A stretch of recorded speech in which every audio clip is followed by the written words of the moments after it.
Hey guys, how you doing? Steve Lav here. Saturday around 1 o'clock, I figure I'd do a little vlog on some stuff that I've been thinking about, and I just want to talk about, we kind of live in a throwaway society, and a lot of the stuff that we install and work on, it's just not made to last. Like for instance, water heaters. I change a ton of water heaters. These things last 12, 13 years, and then they start leaking. Gas-fired water heaters. Back in the day, they had copper tanks and Monel tanks. Some of them are still working today. 50 years later, they're still working. They're not leaking. So, they don't make shit to last anymore. Light bulbs, same way. Light bulbs, they only last 2-3 months, and then you have to replace them. Now, Edison made some light bulbs, when he first started, and they're still working to this day. So, same thing with cars. Back in the day, the 57 Chevys, 55 Chevys, the metal was a lot thicker back in the day. Some of them cars are still, they're a lot better off than these new cars are. And, I see in furnaces too. Some of the old 80 plus furnaces, the old heat exchangers were really, really thick. The fans were heavy duty. The stuff that's coming out now is just really thin and cheaper technology. Cars are all plastic.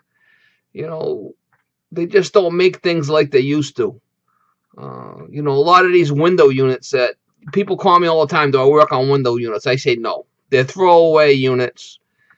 Use them for a couple of 3 years, and they start giving you problems. You're just better off throwing them out and getting a new one. By the time I go over there, for a service call and put some R22 Freon in, and put a strap on there, take it all apart, it's going to cost you more than you buy a brand new unit. My labor and everything. So, yeah, a lot of the stuff is just, some of these new units that are coming down the pike, especially this micro channel stuff, man. This stuff's scary shit. It ain't going to last. So, what do you guys think about all this, these water heaters that never last and stuff? Why don't they just make something out of copper or stainless steel that lasts forever? I'm not really complaining because it keeps me busy. But, I kind of feel sorry for the homeowners sometimes because they're always changing shit. They don't make things to last no more. They really should try to, make things to last a little bit longer. Like a lot of these 90 plus furnaces. The acidic fumes eat away the heat exchanger. The heat exchanger, these things aren't going to last no 30, 40 years, that's for sure. You're lucky to get 15, 20 years out of them, these 90 plus gas furnaces. And some of the residential AC stuff that I work on, the stuff's, 40 years old, some of the stuff. I mean, it's really old.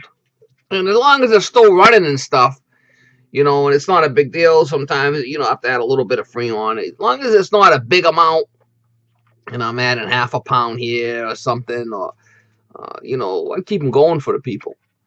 But anything over like 15, 20 years old on an air handler or a condensing unit, you're kind of like throwing good money to bad sometimes. And better off just upgrading the equipment. But a lot of times the people, they don't want to spend the money. They just want to try to repair stuff. So, I'll repair it for them. As long as it's nothing major.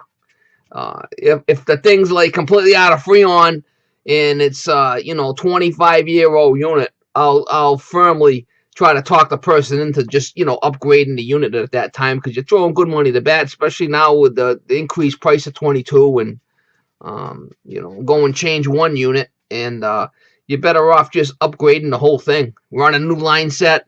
You could reuse the line set as long as it's not soft solder, and sometimes that can bite you in the ass. But I'll use the line set if it's in a tough area and I can't change it. I'll take a chance with the old line set. But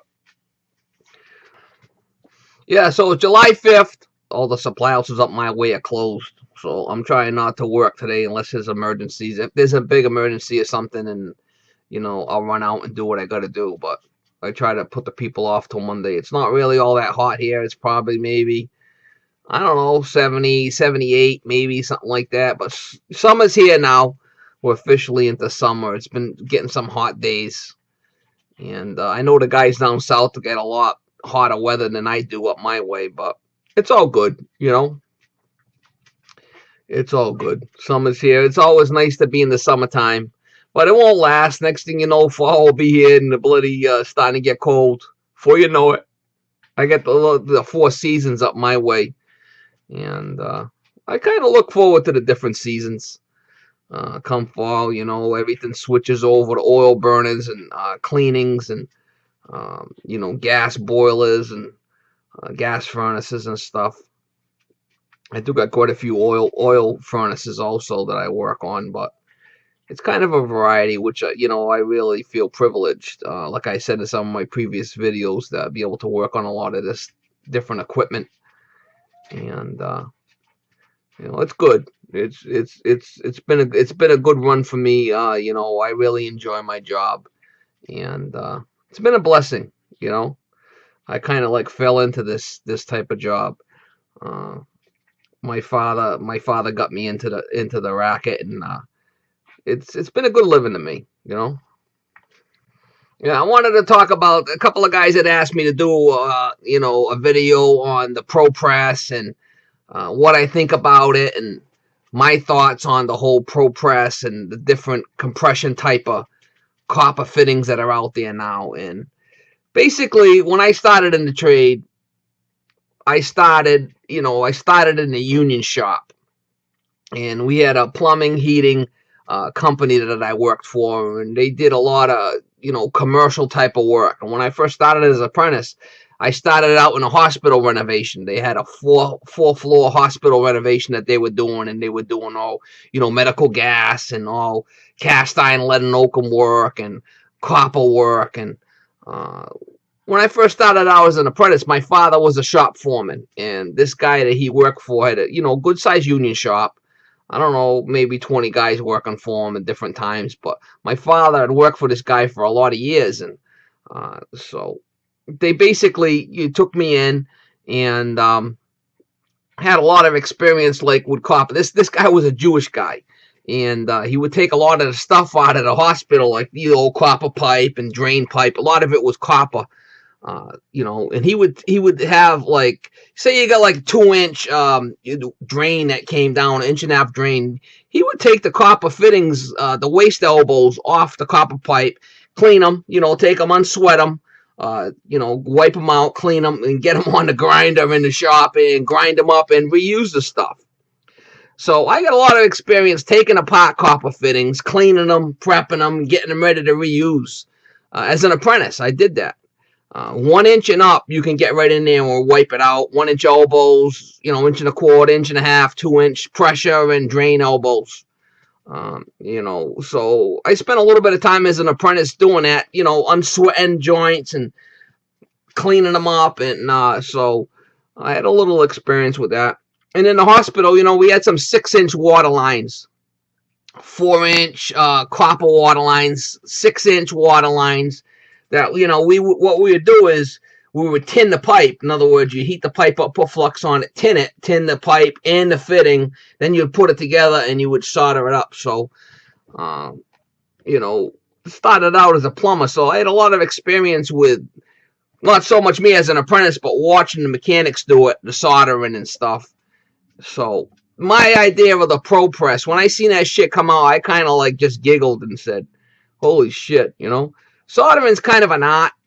Uh, you know, if you do it for a lot of years, you kind of get good at it. I'm not saying I don't have leaks, because I do have leaks. Everybody that works on stuff, if they don't have leaks, if they say they don't have leaks, they're not doing a lot of work. Everybody has leaks.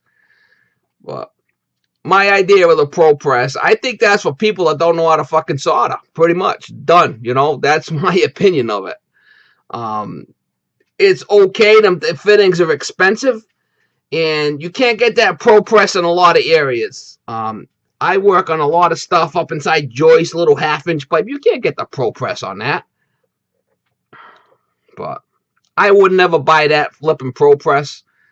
I think it's a waste of flipping money. And it's for people that don't know how to flip and solder. Period.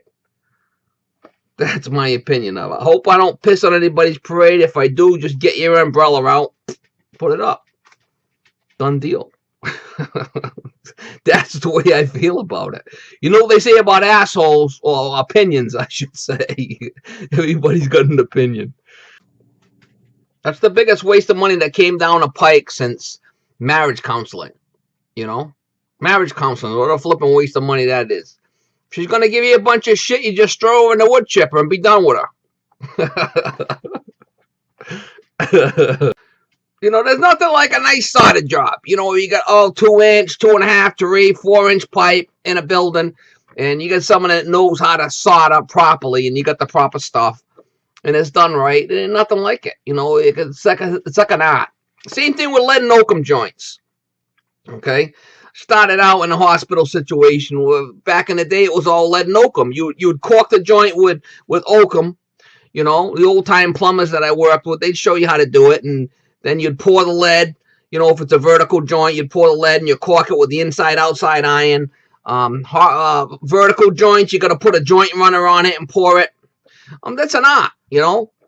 Back in the day, that's all there was lead and oakum joints. Now it's all no hub, and you know, things have changed.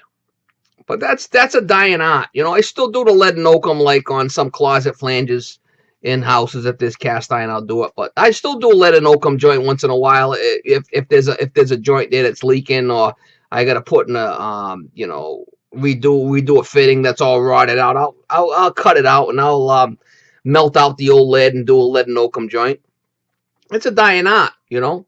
A lot of these young guys don't even know what that is. Back in the day, when my father was around, they used to do all lead wiping solder. They used to have lead pipe coming in. Water pipe was all lead, and they would wipe the joint. I never did the lead joints. When I got in the in the field, it was all copper. We switched everything over to copper. But my father used to sweat lead pipes. The old lead joint, they used to call it.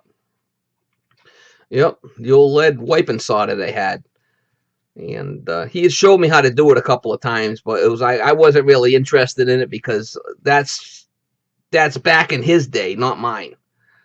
Well, that's just some of the stuff that we run into, you know. And a lot of the young guys, you know, they might see it out there, but it's always good to be able to do that stuff. And it brings back old memories of, you know, me working with my father, and it was good. It was good times, you know. And a lot of you guys that work with your fathers and stuff, you know, cherish them times together with your dad. I know there's some guys that, you know, watch my channel or they work with their father, and there's nothing wrong with that.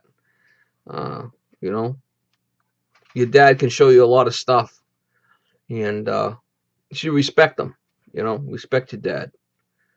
Show him some respect. Don't be a little punk nosed know-it-all kid that you know everything. Really? Maybe you don't know as much as you think you do. Your father's been around longer than you. Probably half you ran down your father's leg, the smart part.